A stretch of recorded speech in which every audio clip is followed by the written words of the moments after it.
Hi everyone. Hello. మనలో వంట చేసే లేడీస్ అందరికీ వంట అన్నా కుకింగ్ అన్నా ఒక వండర్ఫుల్ వరల్డ్ లాంటిది. నా వాటికైతే నాకు ఒక వండర్ఫుల్ వరల్డేనండి. ఎందుకంటే బాగా కుకింగ్ చేయటం, అది బాగా టేస్టీగా రావడం, దాన్ని చక్కగా ఆస్వాదిస్తూ తినడం నాకైతే చాలా ఇష్టం. మరి మీలో ఎంతమందికి ఇష్టమో నాకు తెలీదు. సపోజ్ లేడీస్ అందరూ అట్లానే ఉంటారని నేను అనుకుంటున్నాను. అయితే ఈరోజు నేను ఒక వండర్ఫుల్ రెమెడీ చేయబోతున్నాను. అది గుత్తి వంకాయ కర్రీ. దీనికోసం కావాల్సినవన్నీ గుత్తి వంకాయలు తీసుకున్నాను. కావాల్సిన ఇంగ్రీడియంట్స్ కూడా చూద్దాం.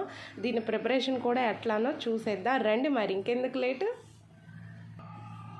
సరే, ఫస్ట్ అయితే వంకాయని ఇట్లా 4 పీసెస్ కింద కట్ చేసుకొని దీన్ని సాల్ట్ వాటర్లో వేసి 5 to 6 minutes వరకు వెయిట్ చేయాలి. గుత్తి వంకాయలన్నీ ఇట్లా సాల్ట్ వాటర్లో వేసేసుకొని ఒక 5 to 6 minutes వరకు ఉంచుదాము. ఇట్లా చిన్నగా 4 పీసెస్ కింద కట్ చేసుకొని తొడియం వరకు కట్ చేయొద్దండి. తొడియం దగ్గర ఆపేసేయండి, లేదంటే కనుక ఈ తొడియం పోతుంది, టేస్ట్ ఉండదు. మనకి కర్రీలో కూడా అటు ఇటు తిప్పినప్పుడు స్మాష్ అయిపోతాయి. ఈ తొడియమే ఈ కర్రీకి టేస్ట్. గుత్తి వంకాయ గుత్తితో పాటు తీసుకుంటేనే బాగుంటుంది. ఓకేనా? సరే, దీనికి కావాల్సిన ఇంగ్రీడియంట్స్ అన్నీ చూసేద్దాం. మరెందుకు లేటు, రండి. ఫస్ట్ అయితే దీనికోసం సన్నగా తరిగి పెట్టుకున్న 2 ఆనియన్స్, 2 గ్రీన్ చిల్లీస్ తీసుకుందామండి. నెక్స్ట్ అయితే ఒక మీడియం సైజ్ టమోటా, ఎలాచీ, లవంగా 3 లవంగా, 3 ఎలాచీ తీసుకుందాము. మంటగా కావాలనుకున్న వాళ్ళు కొంచెం క్వాంటిటీ ఎక్కువ తీసుకోవచ్చు. నాకైతే స్పైసీ తక్కువ కావాలి, అందుకే నేను కొంచెమే తీసుకున్నాను. దీంట్లో కొంచెం 2 స్పూన్స్ పెరుగు యాడ్ చేద్దాము. 2 స్పూన్స్ పెరుగు యాడ్ చేస్తాము. దీన్ని మిక్సీ జార్లో వేసి జార్ పట్టేద్దాము. ఇట్లా అన్ని జార్లో వేసేసి దీన్ని ఒక పేస్ట్లా గ్రైండ్ చేసేద్దాము. ఇట్లా అన్నీ వేసేసుకొని దీన్ని మిక్సీ పట్టేద్దాము. పేస్ట్ అయిపోతుంది. ఇట్లా పేస్ట్లా ప్రిపేర్ చేసేసుకొని దీన్ని ఒక పక్కన పెట్టేసుకుందాము. ఇప్పుడు వంకాయలకి స్టఫింగ్ ప్రిపేర్ చేద్దాము. గుత్తి వంకాయ లోపల పెట్టడానికి స్టఫింగ్ అని 2 స్పూన్స్ అల్లం పేస్ట్ తీసుకుందాము.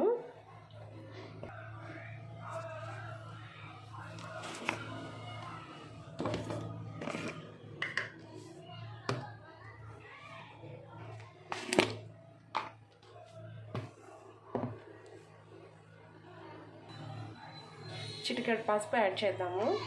సాల్ట్ టేస్ట్కి సరిపడినంత సాల్ట్, మన కర్రీకి టేస్ట్కి సరిపడినంత. ఒకవేళ అడ్జస్ట్ అవ్వకపోతే లాస్ట్లోనైనా సాల్ట్ అడ్జస్ట్ చేయొచ్చు, డోంట్ వర్రీ. వంకాయలోకి స్టఫింగ్ అయితే ప్రిపేర్ అయిపోయిందండి.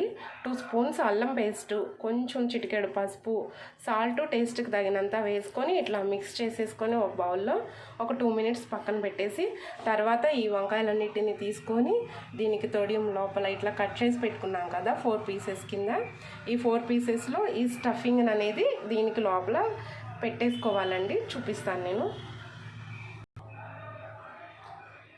స్టఫింగ్ ఇట్లా పెట్టుకోవాలండి వంకాయకి. ఈ స్టఫింగ్ అంతా కూడా వీటికి మొత్తం పెట్టేసుకొని వీటిని ఒక పక్కన పెట్టుకొని ఈ లోపల దీనికి కావాల్సిన ఆనియన్స్, గ్రీన్ చిల్లీస్ ఇవన్నీ ఫ్రై చేసుకుందాము. ఫస్ట్ అయితే ప్యాన్ పెట్టేద్దాము. ప్యాన్ పెట్టాను, దీంట్లో ఆయిల్ వేసుకుందాము. ఫస్ట్ అయితే ప్యాన్ పెట్టేసాము. ప్యాన్లో కర్రీకి కొంచెం ఆయిల్ ఎక్కువే పడుతుంది, ఎక్కువ వేసుకోవాలి. ఎందుకంటే మొత్తం వంకాయ ఎంత కుకింగ్ అవ్వాలి, బాగుండాలి, సాఫ్ట్గా రావాలి, బాగుండాలి కాబట్టి, గ్రేవీ కన్సిస్టెన్సీ ఉండాలి కాబట్టి కొంచెం ఆయిల్ ఎక్కువే పడుతుంది. అందుకని కొంచెం ఆయిల్ ఎక్కువ వేసానండి. మీరు ఇంత ఆయిల్ వేసారనుకోవద్దు, వేసాను. ఇప్పుడు దీంట్లో వేయాల్సిన ఇంగ్రీడియంట్స్ అన్నీ ఒకసారి చూసేద్దాము. ఆయిల్ అయితే వేడెక్కిందండి. అయితే దీంట్లోకి మనము ఫస్ట్గానే కట్ చేసి పెట్టుకున్న 2 ఆనియన్స్, 2 గ్రీన్ చిల్లీస్, కొంచెం కర్రీ లీఫ్ ఇందులో వేసేసి ఫ్రై చేసేద్దాము. వేసేసానండి. Curry leaf, onions, green chillies వేసేసాను. వీటిని బాగా గోల్డెన్ కలర్లోకి వచ్చే వరకు ఫ్రై చేసుకోవాలి. మీడియం ఫ్లేమ్లో పెట్టుకొని ఫ్రై చేసుకుంటూ ఉండాలి. దీనికి కావాల్సిన స్టఫింగ్ అంతా ఫస్ట్గానే ప్రిపేర్ చేసేసుకున్నాం కదా, ఇవి బాగా కుక్ అయిన తర్వాత, ఫ్రై అయిన తర్వాత అప్పుడు మళ్ళీ నెక్స్ట్ ఏం ఇంగ్రీడియంట్స్ వేయాలో చూద్దామండి. ఫస్ట్ ఇవి ఫ్రై అవ్వాలి, గోల్డ్ కలర్ షేడ్లోకి రావాలి. ఓకే, చూసేద్దాము. ఆనియన్స్ ఫ్రై అయినాయో లేదో చూద్దాము. ఓకే, బాగా గోల్డ్ షేడ్లోకి ఆయిల్ బబుల్స్గా వస్తుంది, ఇట్లా రావాలి, బాగా వేయగాలి ఆనియన్స్. ఓకే, దీంట్లోకి ఇప్పుడు ఒక 2 స్పూన్స్ వరకు అల్లం పేస్ట్ యాడ్ చేద్దాము. 2 స్పూన్స్ వరకు అల్లం పేస్ట్ యాడ్ చేసుకున్నాము. దీంట్లోనే కొంచెం ఒక చిటికెడు పసుపును కూడా యాడ్ చేద్దాము. ఒక చిటికెడు, ఎక్కువ అవసరం లేదండి, కొంచెం పసుపు యాడ్ చేద్దాము. దీన్ని బాగా మిక్స్ చేసిన తర్వాత మళ్ళీ ఒక 2 మినిట్స్ వెయిట్ చేయాలండి. దీన్ని బాగా మిక్స్ చేసి 2 మినిట్స్ వెయిట్ చేద్దాము. అల్లం పేస్ట్ కూడా బాగా పచ్చివాసన లేకుండా వేగిందండి. ఒక 2 మినిట్స్ అయితే చాలు. కొంచెం మీడియం ఫ్లేమ్లో పెట్టుకొని ఇట్లా వేయించేసుకోవాలి. ఇప్పుడు దీంట్లోకి మనం ఫస్ట్ కానీ ప్రిపేర్ చేసి పెట్టుకున్నాం కదా మిక్సీ జార్లో, దీనికోసమని ఈ పేస్ట్ని యాడ్ చేసేసుకున్నామండి. దీన్ని కూడా ఒక 5 మినిట్స్ తర్వాత ఇట్లానే దీన్ని బాగా కలిపేసుకొని మిక్స్ చేసేసుకొని ఇది బాగా వేయించుకోవాలండి. పచ్చి వాసన లేకుండా, టమాటా పచ్చి వాసన లేకుండా ఈ పేస్ట్ అంతా బాగా వేయించేసుకొని బాగా ఇది వేగిన తర్వాత దీన్ని ఒక 5 మినిట్స్ మీడియం ఫ్లేమ్లో పెట్టేసి మూత పెట్టేద్దాము. బాగా వేగిపోతుంది. ఓకేనండి, టమాటా పేస్ట్ మగ్గిందో లేదో చూసేద్దాము. ఓకే, ఆయిల్ బబుల్స్ వస్తుంది. ఓకే, ఈ గ్రేవీ కూడా గ్రేవీలా వచ్చేసింది. అయితే దీంట్లో మనం ముందుగానే స్టఫింగ్ పెట్టుకున్న గుత్తి వంకాయని దీంట్లో యాడ్ చేసేసుకున్నామండి. యాడ్ చేసేసుకొని ఒక 15 మినిట్స్ వరకు మీడియం ఫ్లేమ్లో పెట్టి దాన్ని మగ్గపెడదాము. ఇవేనండి ఇందాక ప్రిపేర్ చేసి పెట్టుకున్నాం కదా, అన్నిటికీ ఇట్లా స్టఫింగ్ పెట్టేసుకొని అన్నీ ఒక 5 మినిట్స్ వరకు ఇట్లా పెట్టేసుకున్నాం కదా, అన్నీ పెట్టేసుకొని వీటన్నిటిని ఈ గ్రేవీలో యాడ్ చేసేసుకున్నాము. ఒక్కొక్క దాన్ని ఇట్లా యాడ్ చేసేసుకున్నాము. అవి చక్కగా కుక్ అయిపోతాయండి, నీట్గా ఉంటాయి, చక్కగా కుకింగ్ అయిపోతాయి. చాలా సాఫ్ట్గా తినేటప్పుడు చాలా అంటే చాలా టేస్టీగా ఉంటుంది. కావాలంటే ఒకసారి ట్రై చేయండి. ట్రై చేసి కామెంట్ చేయండి. ఒక్క 15 మినిట్స్ అండి, ఒక్క 15 మినిట్స్ ఆగిన తర్వాత అప్పుడు చూద్దాము వంకాయ కుక్ అయిందో లేదో, అప్పుడు చూద్దాము. ఇట్లా మొత్తం పెట్టేసుకొని దీని మీద ఇట్లా లిడ్ పెట్టేసుకొని ఒక 15 మినిట్స్ వరకు వెయిట్ చేద్దామండి.